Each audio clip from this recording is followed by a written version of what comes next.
Good morning, everyone. I hope you're all doing well.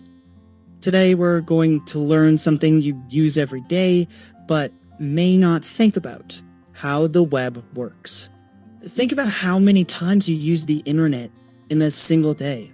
Searching on Google, watching videos on YouTube, chatting on Facebook or Instagram, shopping on Amazon. All of these take just seconds, but a lot happens behind the scenes. By the end of today's lesson, you will understand what a website is, the difference between client and server, what a browser does, the basics of HTTP and HTTPS, and the difference between static and dynamic websites. So, first, what is a website? A website is a collection of related web pages stored on a server and accessed through the internet. Think about websites like Google, Facebook, or Amazon. Each website has a domain name like Amazon.com. When you type that address into your browser, your device connects to a server where that site is stored. Then the server sends the requested info back to your browser, and the website appears on your screen within seconds. So whenever someone asks, "What is a website?" remember, it's simply a collection of related web pages stored on a server and accessed through the internet.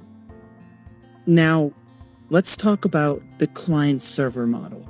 The client is your device, like your laptop, smartphone, or tablet.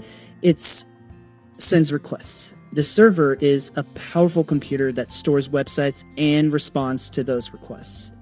Imagine ordering food. You're the client, the kitchen is the server, and the order slip is the request.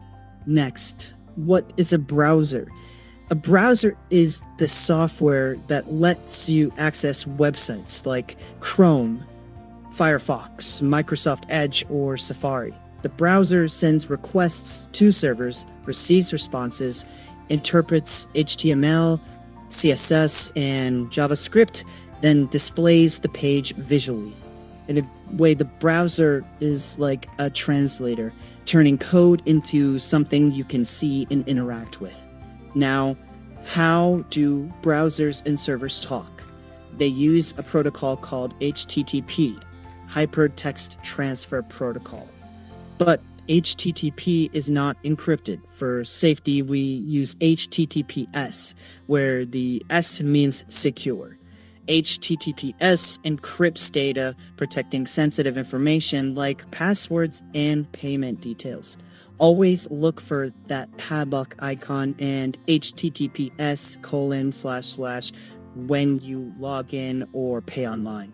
Finally, let's compare static and dynamic websites. A static website shows the same information to everyone, usually built with HTML and CSS, and doesn't change unless manually updated. A dynamic website changes based on the user. Think YouTube, Netflix, Facebook, Instagram. When you log into Instagram, you see your own profile and feed, but your friend sees completely different content. That's dynamic behavior. So, quick recap. A website is a collection of web pages. The client requests information, the server responds, the browser displays the site. HTTP is the communication protocol. HTTPS is the secure one. Static sites stay the same for everyone. Dynamic sites change based on the user. Before we finish, think about this. What's the difference between a client and a server? Why is HTTPS safer than HTTP? Can you name one static website and one dynamic website? In our next lesson, we'll dive deeper into how these technologies actually build modern websites.